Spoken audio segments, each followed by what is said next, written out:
At just 12 years old, while other children were still learning how to ride their bikes, Drew Barrymore was drowning in alcohol and cocaine. The world adored her as Hollywood's sweetest child star, but behind the flashbulbs, she was spiraling into a nightmare so dark that even her own mother locked her away in a psychiatric ward. How did the girl from E.T. survive when the world expected her to collapse? The Barrymore name was more than just a family name, it was a dynasty, one of the most famous acting bloodlines in Hollywood history. For nearly a century, the Barrymores had been called the royal family of Broadway and Hollywood. Her grandfather, John Barrymore, was once considered one of the greatest stage actors of all time, a man whose Shakespearean performances were legendary, but he was also infamous for his destructive lifestyle, dying broken and consumed by alcoholism. Drew's father, John Drew Barrymore, carried that same brilliance but also the same curse. His career was marked by scandal, arrests, and violence, leaving behind a trail of disappointment and instability. He was absent more than present, a ghost of a man who gave his daughter little more than his last name. Then there was Drew's mother, Jade. Unlike the Barrymore legends, Jade was a failed actress who instead clung desperately to the Hollywood scene. She wasn't a protective mother. She was a woman chasing fame through her child. From the beginning, Drew's life was shaped by this dangerous cocktail of legacy and dysfunction, celebrity glory on one side, deep personal chaos on the other. From her first breaths, Drew wasn't just a child, she was an heir to a legacy that carried both glamour and ruin. And in Hollywood, where family names open doors, that legacy would push her forward long before she was ready. From the outside, it looked like Drew Barrymore was destined for greatness, but inside her own home, childhood felt anything but safe. With her father mostly absent, and her mother chasing her own desperate dreams, Drew grew up in a house that felt more like a staging ground than a family. There were no quiet evenings of bedtime stories or the warmth of a protective embrace. Instead, Drew was dragged to Hollywood parties before she even understood what those flashing lights meant. Her mother treated her less like a daughter and more like a golden ticket. At 4 years old, Drew was already auditioning for commercials. At 7, she was cast in E.T., suddenly catapulted into stardom. But in those critical years, when most children learn the security of boundaries and the comfort of structure, Drew was being taught how to pose, how to smile, and how to charm adults who didn't care about her well-being, only about her marketability. What should have been a childhood filled with toys and playgrounds quickly became a carousel of auditions, interviews, and endless Hollywood functions. Drew often found herself surrounded by adults, immersed in conversations and environments no child should ever witness. She wasn't being raised. She was being exposed to fame, to temptation, and to a dangerous world that didn't wait for innocence to catch up. And in the absence of true protection, Drew Barrymore was learning to navigate the cruelest parts of Hollywood all on her own. In 1982, Steven Spielberg cast a wide-eyed 7-year-old Drew Barrymore as Gertie in E.T., the extraterrestrial. The role was small, but Drew's spark was undeniable. Her mischievous grin, her natural warmth, and the way she lit up every frame made her unforgettable. She didn't just play a part, she stole hearts. When the film became a global phenomenon, grossing nearly $1 billion, Drew became the face of America's most beloved alien adventure. Almost overnight, the world wanted a piece of her. She was invited to sit next to Johnny Carson on The Tonight Show. Her innocence and charm winning over audiences who saw her as the embodiment of childhood joy. Magazine covers, fan mail, and industry whispers all declared the same thing. Drew Barrymore wasn't just a child star, she was the next great star of Hollywood. But behind the applause was something far more dangerous. That sudden explosion of fame meant Drew was now thrust into a world where adults made all the decisions, where she was paraded through talk shows, studio meetings, and endless interviews. The industry didn't see a little girl, they saw a marketable product, one that could be sold, packaged, and pushed into the spotlight again and again. While most 7-year-olds were learning multiplication tables and playing on swings, Drew was learning how to handle press junkets and paparazzi flashes. The innocence that audiences adored on screen was already being stripped away off-screen. And as Hollywood tightened its grip, Drew's life would speed up faster than anyone imagined, setting her on a path where childhood would vanish almost before it began. After E.T., Drew Barrymore became Hollywood's darling, a tiny star who was treated like royalty in a city built on illusion. She was invited everywhere: award shows, red carpets, celebrity dinners. Adults twice, even 3 times her age, adored her, laughing at her precocious wit, praising her charm, and placing her at the center of tables where no child should ever sit. The spotlight didn't just illuminate Drew, it swallowed her. Producers, agents, and talk show hosts all vied for her presence. Photographers snapped her every move. Invitations rolled in for glamorous parties hosted by the industry's most powerful figures.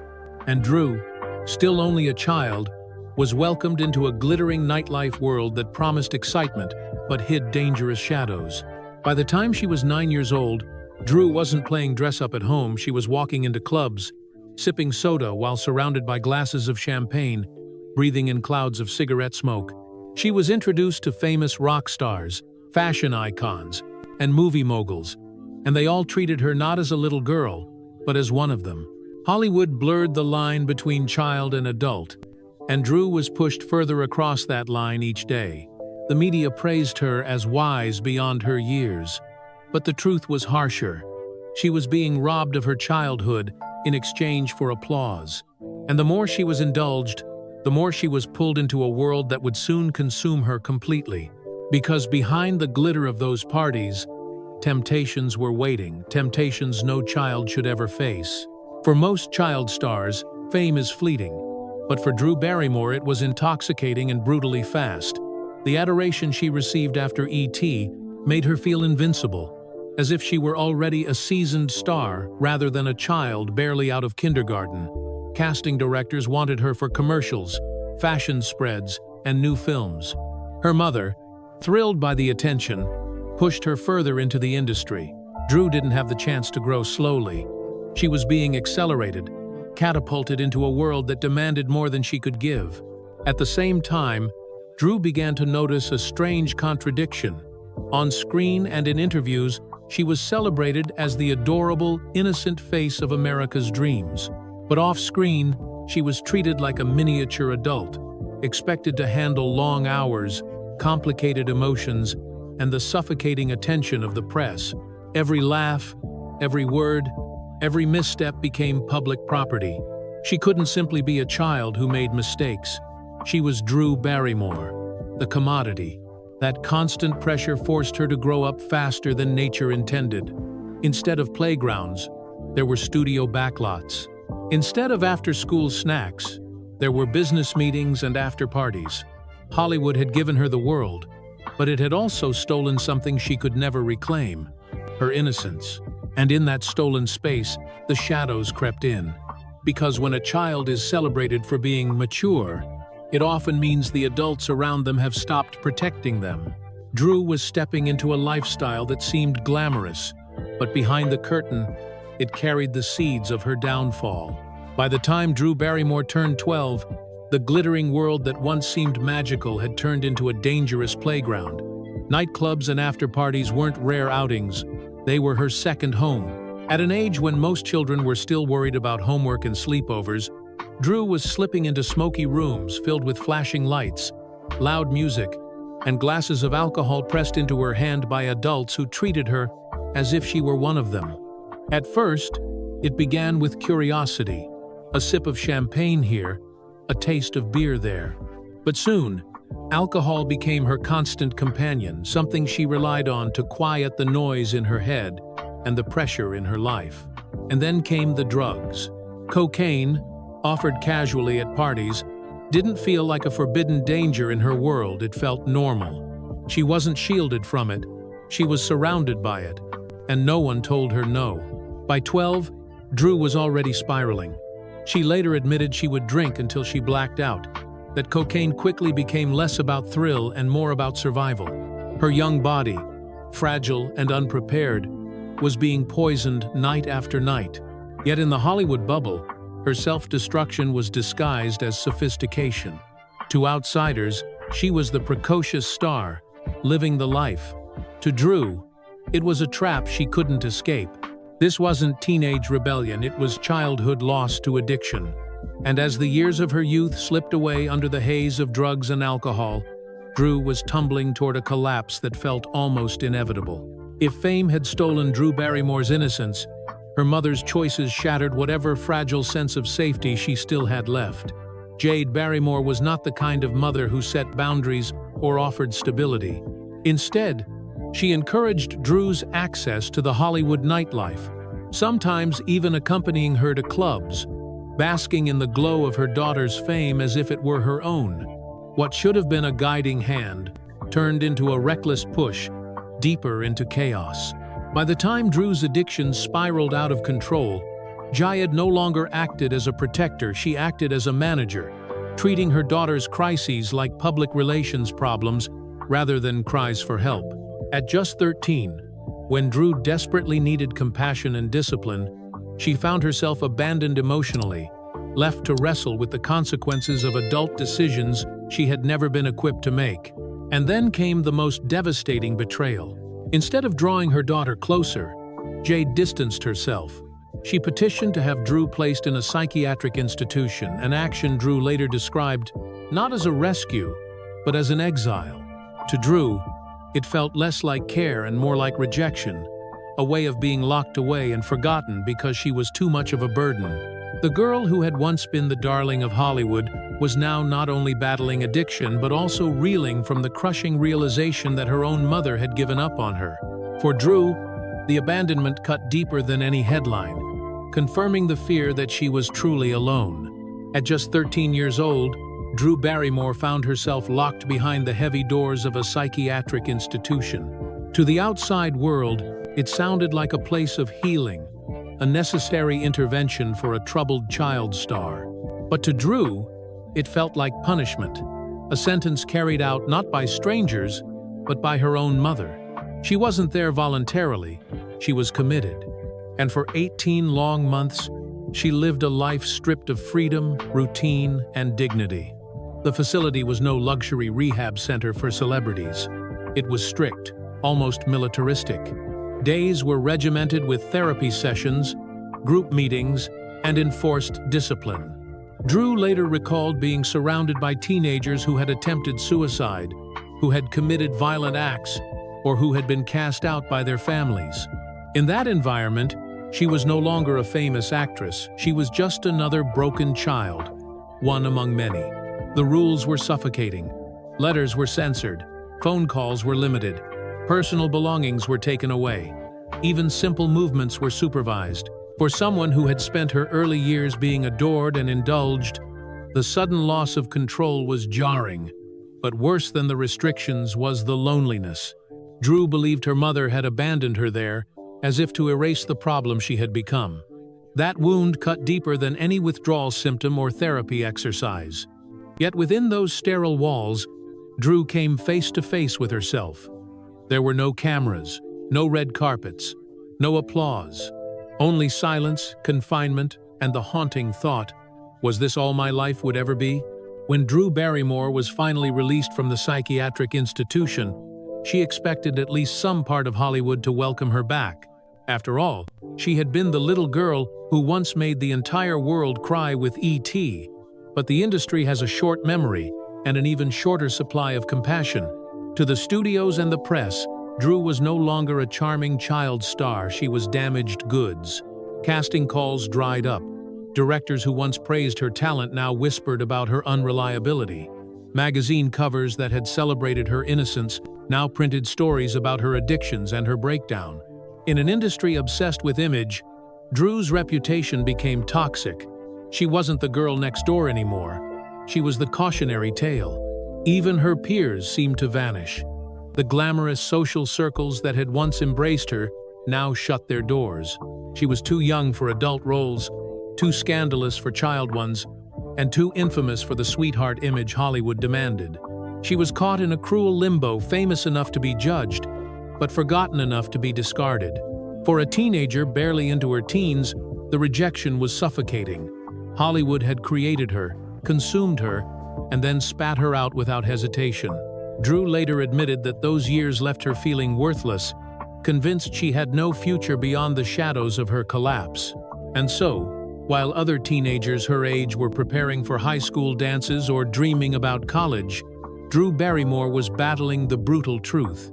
The world that had lifted her up had also left her to fall alone. Alone, unwanted, and branded as a failure before she was even 15. Drew Barrymore sank into a darkness deeper than any tabloid headline could capture. She wasn't just a star whose shine had faded, she was a child who no longer believed she was worth saving. In interviews years later, Drew admitted that during this time she would look in the mirror and not recognize the girl staring back. Her once bright eyes seemed hollow, her smile forced, her spirit drained. The worst part wasn't just the absence of roles or the silence of friends, it was the crushing isolation.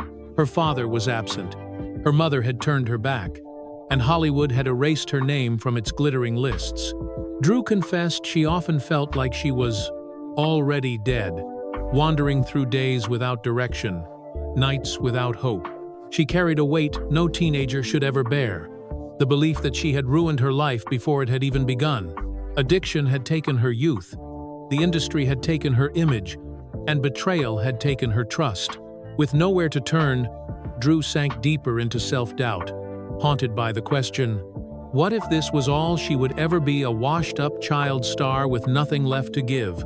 In her darkest moments, she began to share these fears in interviews, candidly admitting that she felt like an outcast, like she had been discarded by the very people who once called her their darling. These were not rehearsed statements. They were raw confessions of a teenager living in emotional exile. And it was in that painful honesty that the depth of her despair became clear. Drew Barrymore wasn't just lost, she was dangerously close to disappearing forever. For Drew Barrymore, the years following her release from the psychiatric ward were not a clean slate, they were a minefield. Addiction still clung to her like a shadow, and the loneliness that consumed her often pushed her into dangerous territory.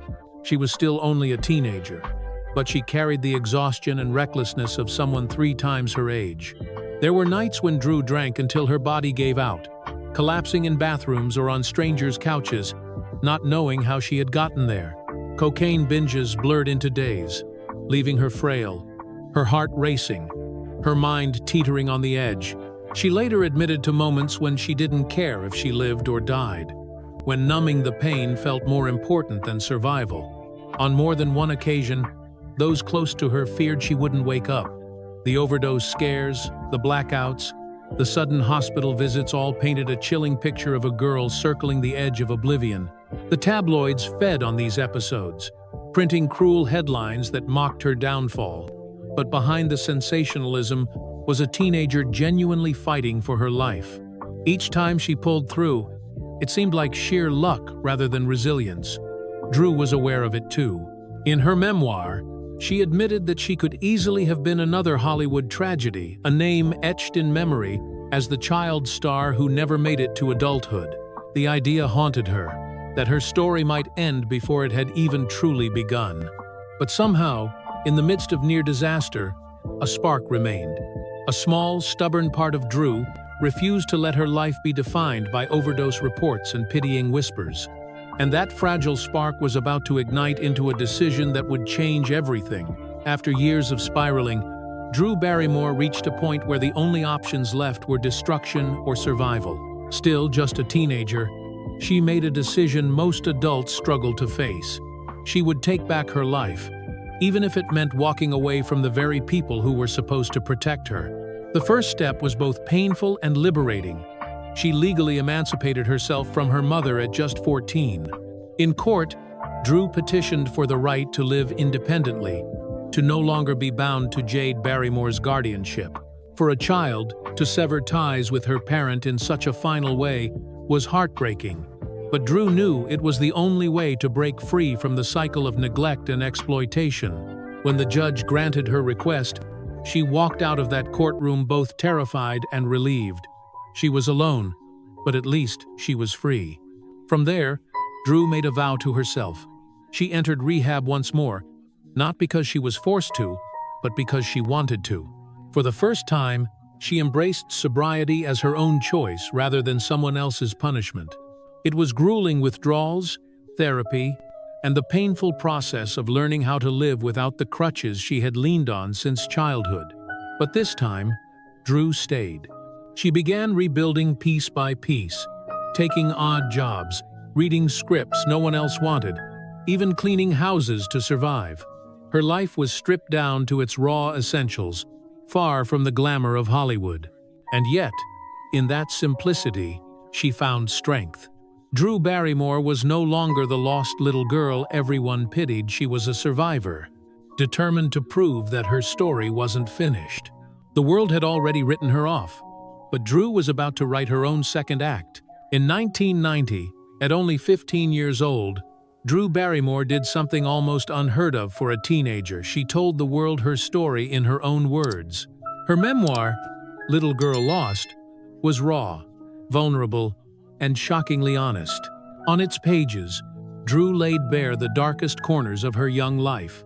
The nights of binge drinking, the haze of cocaine, the betrayal she felt from her own mother, and the despair that nearly consumed her before she was old enough to drive. The book was more than a confession, it was an act of survival. By writing it, Drew reclaimed the narrative that tabloids had twisted into cruel caricatures. Instead of letting others define her as Hollywood's fallen angel, she told the truth. She was a child, thrust into an adult world, failed by those who should have protected her, and left to fight demons no 12-year-old should ever face. Little Girl Lost became a bestseller, shocking audiences with its candor. Some criticized her for airing such painful details so young, but for many others, Drew's honesty was a revelation. She wasn't just a cautionary tale. She was a voice for every child who had felt discarded, every teenager who had been written off too soon. For Drew, the process of writing the book was more than catharsis, it was a turning point. Putting her pain into words helped her begin to heal. It gave her a strange kind of power. If she could survive everything she had endured and still tell the tale, maybe she could survive what was to come. It didn't erase the scars, but it marked the beginning of Drew Barrymore's transformation from a lost little girl into a woman determined to rebuild her life on her own terms. By the early 1992nd, Drew Barrymore was still barely out of her teens, but she had already lived a lifetime of scandal and survival. With her memoir out in the world, the question was whether Hollywood would ever give her a second chance.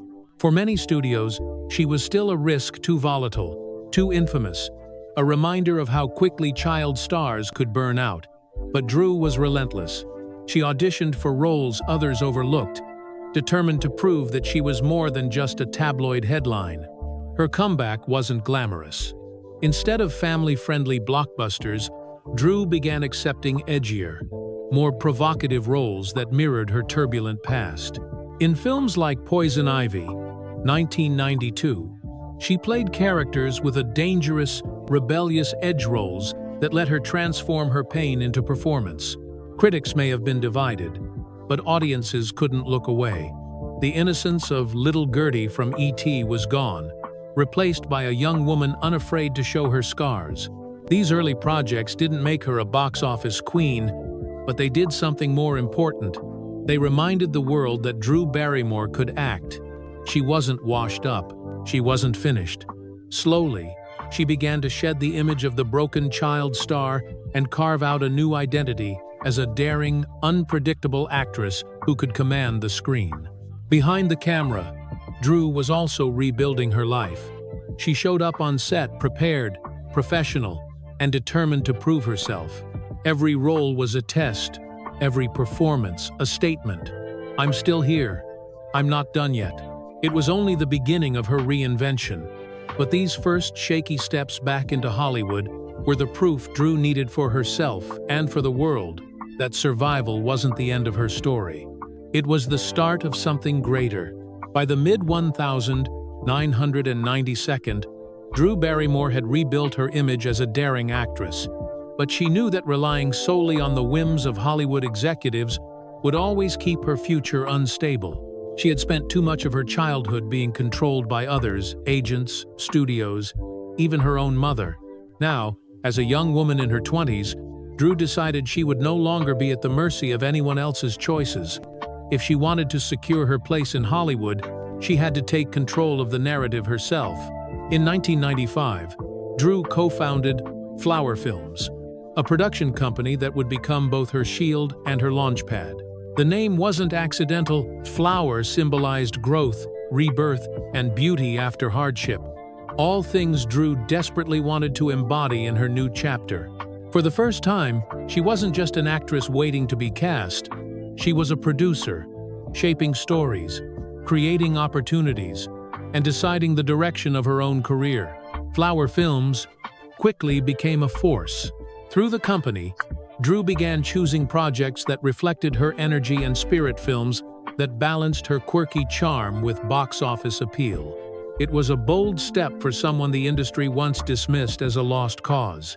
Now, she was sitting at the table as an equal, negotiating deals, building teams, and proving that her vision had weight. This move didn't just elevate Drew's career, it transformed her identity. She was no longer the fragile child star or the rebellious teen. She was a businesswoman, a creator, someone determined to rewrite the trajectory of her life. In an industry notorious for chewing people up and spitting them out, Drew Barrymore was carving her own space and doing it on her own terms. And soon, Flower Films would deliver the breakthrough that cemented her comeback not just as a survivor, but as a leading woman of Hollywood's new era. At the turn of the millennium, Drew Barrymore's gamble with Flower Films paid off in the most spectacular way.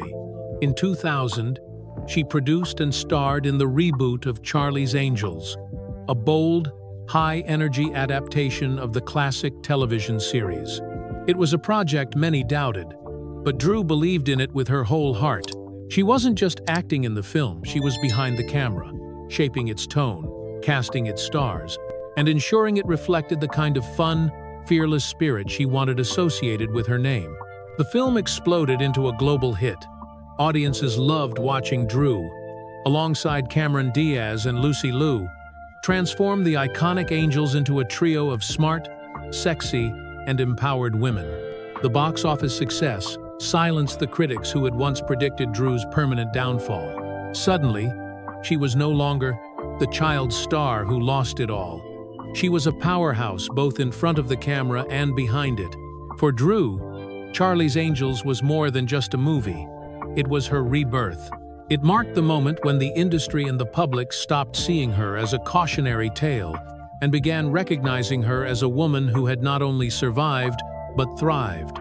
The world applauded her resilience, her business acumen, and her ability to turn what should have been an ending into a triumphant new beginning.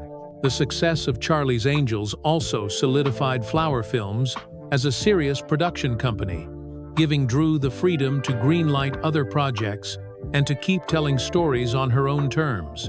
In a business where women were often sidelined, Drew had become one of the rare actresses who also controlled her own empire.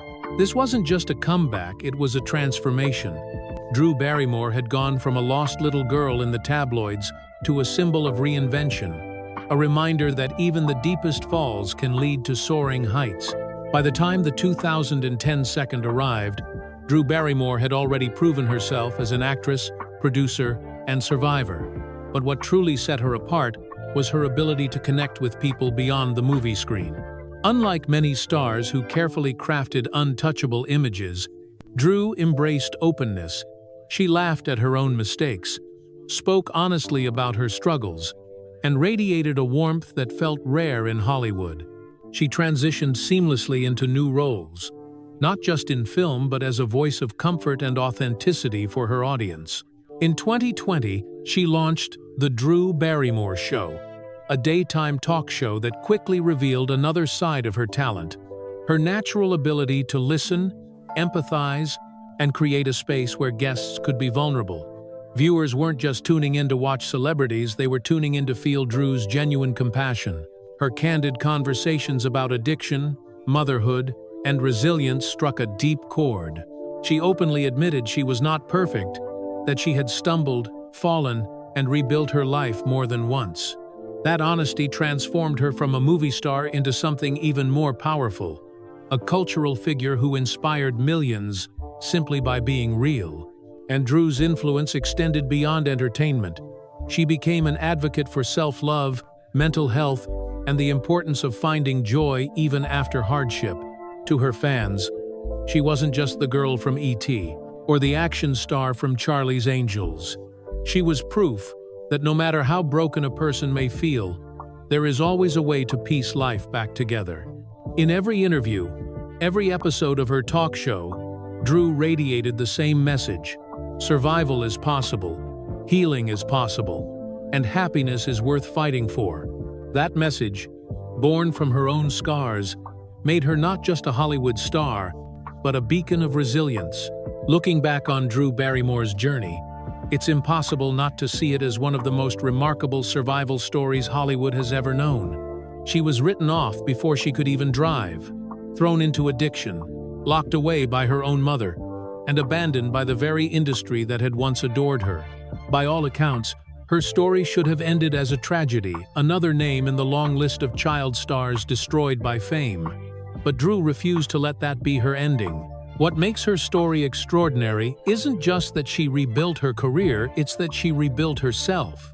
Through brutal honesty in her memoirs, through risky career choices, through founding Flower Films, and through her later role as a talk show host, Drew showed the world that survival isn't about pretending the pain never happened. It's about facing it, owning it, and using it as fuel to grow. She has said many times that happiness doesn't mean perfection. It means resilience. Drew's life became a testament to that truth. She reminded us that even when childhood is stolen, when family fails, when the world turns its back, it's still possible to stand again and choose joy. Today, Drew Barrymore is more than an actress. She is a mother, a producer, a host, and above all, an inspiration. Her story carries a universal message, that no matter how young you fall, no matter how deep the pit, there is always a way out if you refuse to give up. And that is why Drew Barrymore endures not only as a star, but as living proof that some collapses are not endings at all, but the beginning of something greater.